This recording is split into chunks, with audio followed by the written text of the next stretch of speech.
What's up, guys? This is Toast from WTF Game Nation. I just went through and did a solo for the 0 hour mission, the new mission that came out for the old weapon, the Outbreak Prime, which is now the Outbreak Perfected. I did this on my Titan, and it took me, this is my 4th or 5th try of actually trying to solo it, but we did go all day and help people out with this mission, so there had been plenty of practice going through and doing this. So yeah, I'm a Titan main. Everybody's doing on Warlock. I don't want to play my Warlock. People are using their hunters. I don't want to. Plus, the jumping puzzle with a hunter is terrible. So I went with my Titan main. I did this a few times with a hammer Titan, the top tree hammers, and I actually found that solo it's a lot nicer to be able to do this with the Sentinel. I'm using a bottom tree and magnetic grenades, and as you can see, I'm currently using the Thunderlord. I will not be using that for the whole time, but the first couple of rooms it's really nice to have just the ad control that you get with the Thunderlord.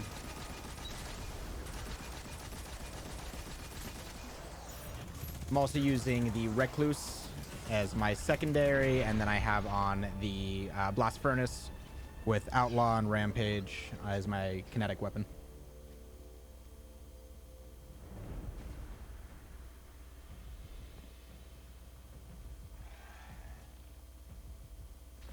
So I found this cool little build. If you have Fallen Armaments and Fallen Absorption on, you can actually, with these shanks right there, you can throw a grenade. It kills the shank, but it breaks their shield, so it gives you a grenade back, and you get heavy ammo out of that. So with this mission right here, it's especially nice because there are so many shielded shanks all over the place. I originally was using the Whisper for the entire mission, but as you can see, Thunderlord just destroys all these dudes in this room.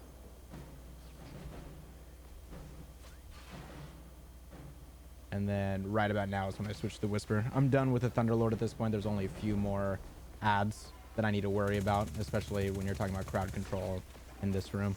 And the goal was to be able to have my super for the second room, or I guess the third room coming up in this next area. So and I'll have that and clear out the entire area. That's the goal with the Sentinel.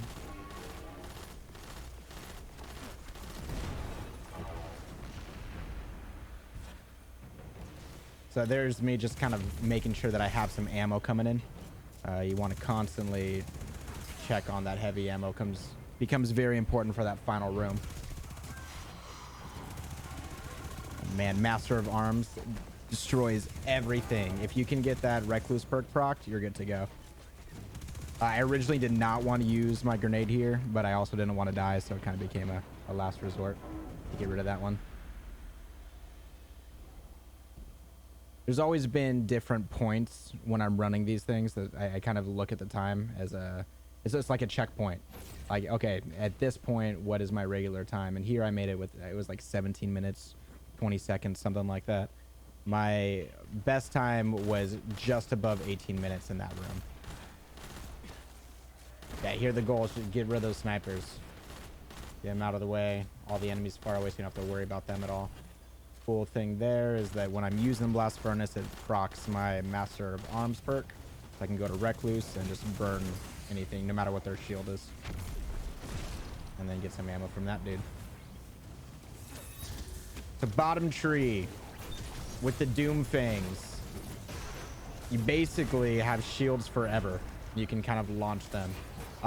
When done right, you can go through and clear this entire room. I did not do it right. I cleared most of the room, and it's not bad. It could be worse.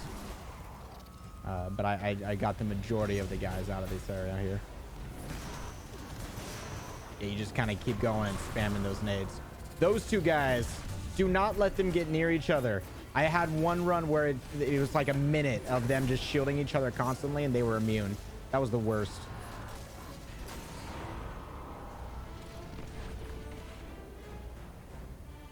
And that's an overjump.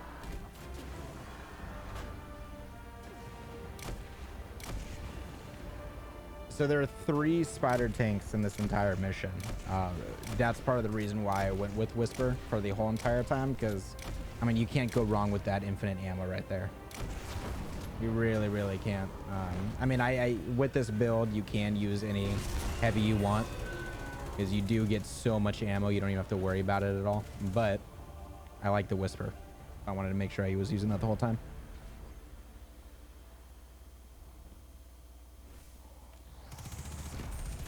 So for those of you who are not Titans, if you guys do go with magnetic grenade, if you stick that magnetic grenade, you get a double explosion on any enemy.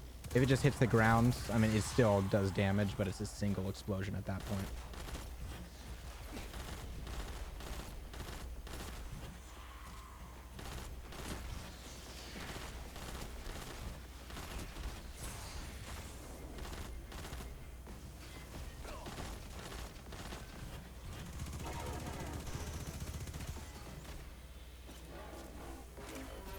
And this is me relying too heavy on my grenade. I totally thought that would kill him.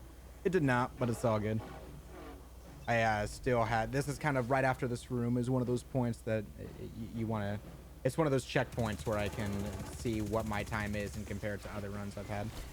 I think this was a minute under my, minute and a half underneath my fastest time. Still plenty to get through the entire mission.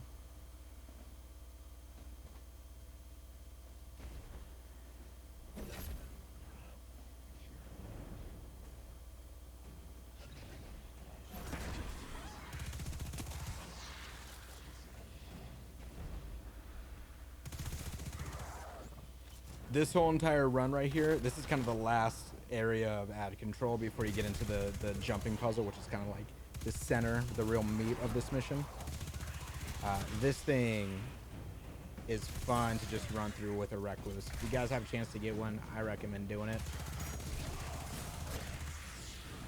It's very nice.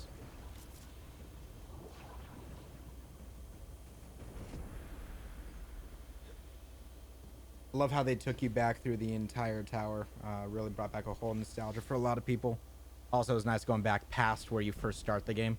You kind of get this feeling of, oh, okay, I'm just gonna run backwards through the beginning of Vanilla Destiny 2 campaign, but it kind of goes past that. You just kind of spend the entire time traversing the wall. Kind of get a little bit of a Halo, not a Halo. You get a little bit of a Portal. Definitely Half-Life vibe going through all those ducts, air conditioning units and stuff.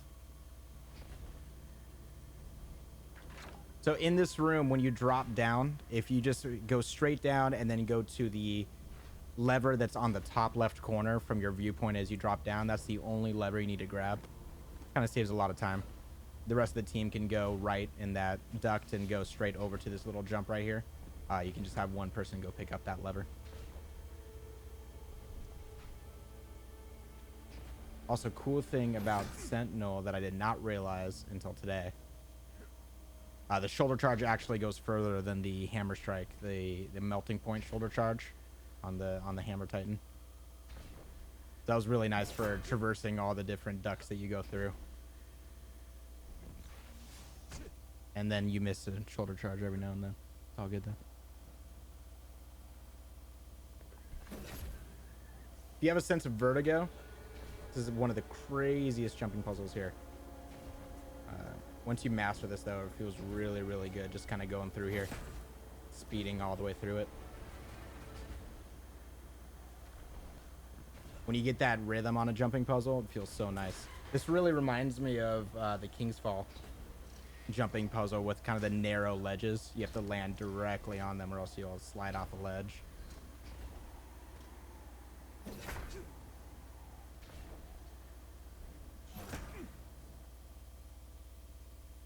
The goal going down here is to hit the perfect jump and shoulder charge at the end. Right into that duct. I barely missed it, but that's kind of the little mini game when you're running this.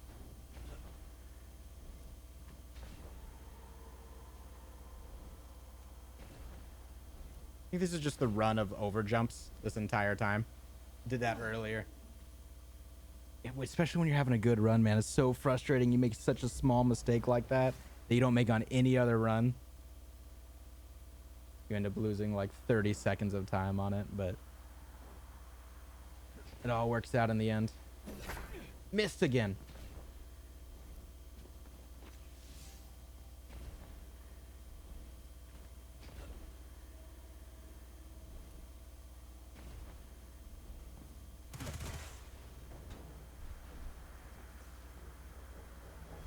Here's another one where when you get the rhythm down, it feels really nice. Every time you hit that bottom, jump, look to the right, and go into the next room. Jump, look to the right.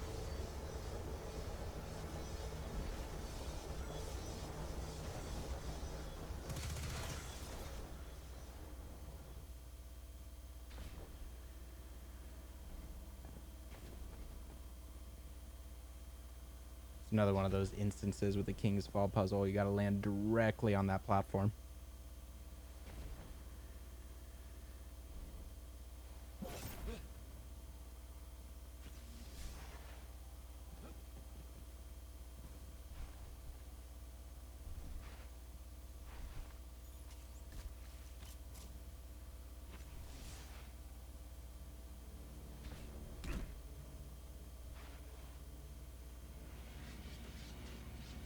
This room was probably the most fun through all of our runs, all the times trying to figure out how to do this. That dude right there, TR3-VR, or as we like to call him, Trevor. He's a troll. He will run you over with no issues whatsoever and just knock you down the entire hallway. It's freaky when you hear him coming up behind you and there's nowhere to go. You have this moment of panic where you're trying to run around, trying to escape him. But this was definitely one of the most fun parts of this entire mission. Even now, going through, doing it a bunch of times, it's like this little nightmarish kind of run away from the monster situation. He's honestly this sweeper bot evolved.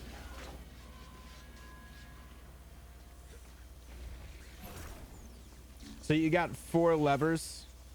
Each lever, when you pull them, they kind of have this little electric field that comes up, blocks you. Think of this room like a big giant block. And then on the left side and right side of the block, there's 2 outer blocks, 2 on the left, 2 on the right. The goal is to go into all 4 of those outer blocks and pull the levers to open a door at the north end. What I found is go on the bottom left, then the bottom right, then the top right, and then the top left. Kind of puts you on a good rotation with Trevor. So you don't have to worry about him going through. I was actually a little bit fast on this run, which is why you saw me wait. I was expecting him to come down this way. I was a little bit faster, so he was behind. This is the one on the top left. I like doing this one last because you can pull the lever, and then the orientation of those electric walls allows you to just kind of go forward without having to stop, straight to the door.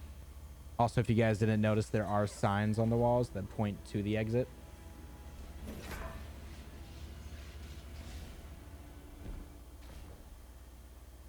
Then I get really impatient going up this elevator.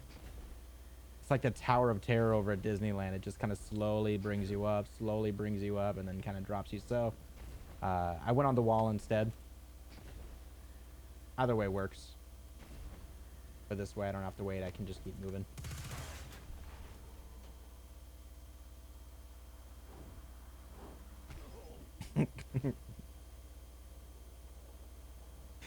It's a great thing about jumping puzzles. You have stupid deaths like that. You just can't help but laugh.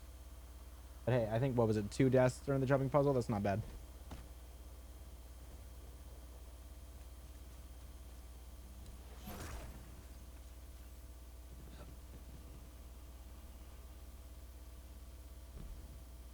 This room always reminds me of like Hyrule Castle from the Zelda series. This little puzzle on the ground, they have puzzles like this in Zelda. This was very Zelda inspired to me, which I have no issues with whatsoever.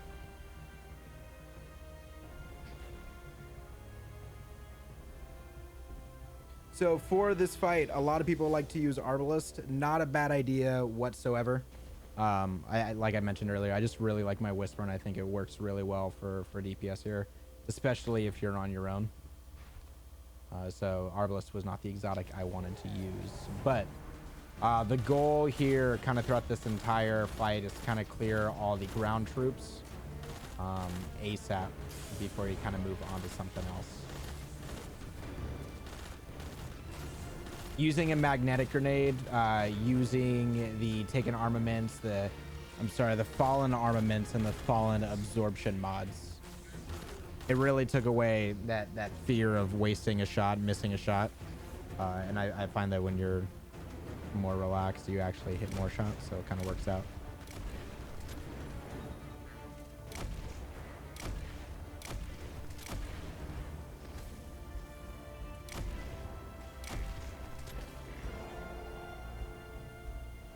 And he had 3 shots, pushed him all the way to the back of the room.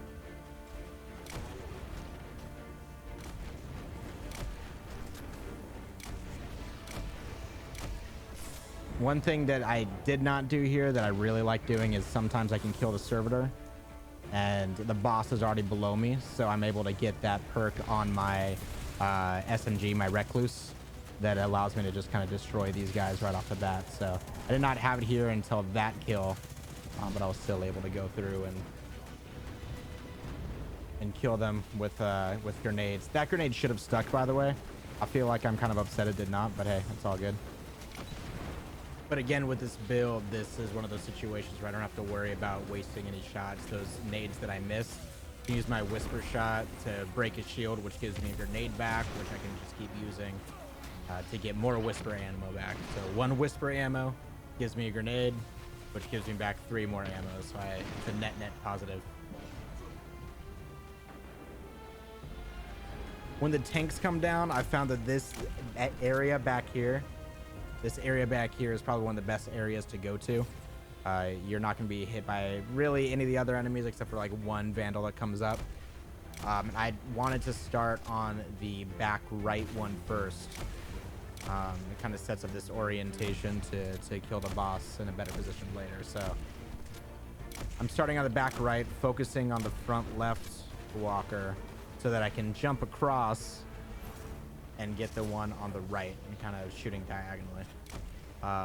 What this lets me do is when I go to DPS the boss later, I'm closer to get up on the left rafters.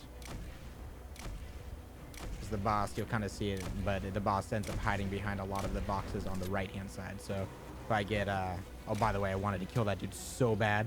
Oh, I was so mad when he ran away. It's all good though. So you throw those nades, get some ammo, jump up. Like I was saying, I'm on the left side here and I'm kind of going at a higher vantage. So it'll be a little bit easier to shoot the boss. He can't run away from me, go hide anywhere. And again, you want to make sure that you get all the enemies on the ground as much as possible, especially right here. There are 2 snipers, one on the left there. I did not see the other one right away, but I end up getting him in a second. He's up on the top right. So want to make sure you get those 2 snipers. Now all we have left is the boss and Shanks.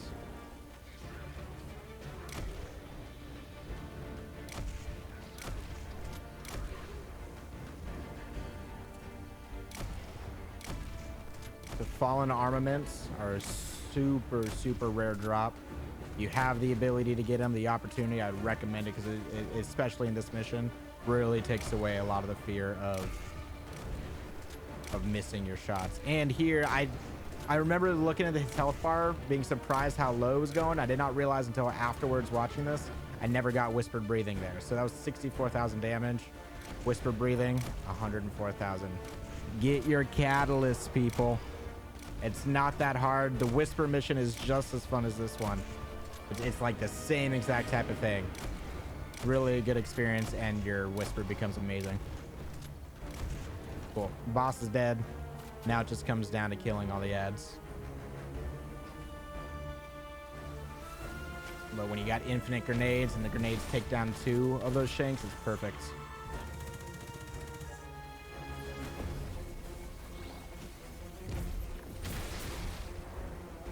I didn't even use my super this whole time, so it allows me to kind of go out with a big finish If you guys are interested in trying this mission out, we're going to be doing a lot of help with the 0-hour mission over this upcoming week. So go and stop by our Twitch channel. We'll be doing it on PC and PlayStation 4. Come by and say hi to me and my pops. If you guys like this type of video, please feel free to hit that like button so that we know to make some more of it. And don't forget to subscribe, and we will see you guys on the next one.